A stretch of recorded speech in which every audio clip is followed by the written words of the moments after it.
flash na minha cara.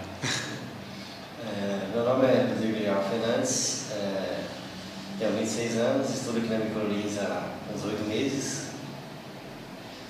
Antes, no começo do curso, era um pouco difícil, né, porque eu já sabia alguma coisa, mas com o decorrer do curso, o curso é bem prático, a gente conversa bastante e você vai aprender rápido.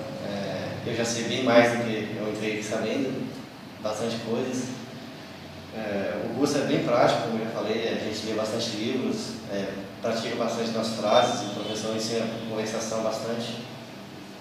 E eu decidi fazer o inglês porque eu me sentia na obrigação de falar inglês, né, pela minha profissão, né, que eu sou garçom, e me ajuda bastante.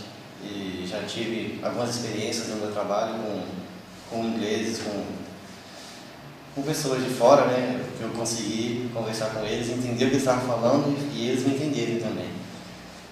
E eu queria falar para quem acha difícil o inglês, que o inglês não é fácil. É só para quem só se esforçar, não tem dificuldades. Eu mesmo tenho 2 filhos e sou pai solteiro e consigo fazer uma boa. Eu faço, além do inglês, faço mais 2 cursos, não é nada fácil. Meu celular e é isso que eu queria falar, que é bom, o inglês é bom, é ótimo. Para quem quiser aprender, é uma coisa a mais que você vai aprender, assim como eu. Eu não sei tudo ainda, mas alguma coisa bastante, porque hoje em dia, sabendo, eu aprendi bastante.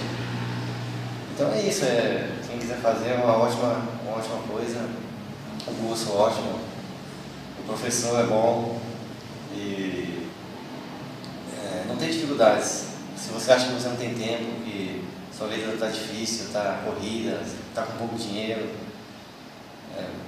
tenta achar algum espacinho vago na sua agenda que você não vai se arrepender, é muito bom mesmo. Vai ser ótimo. Obrigado.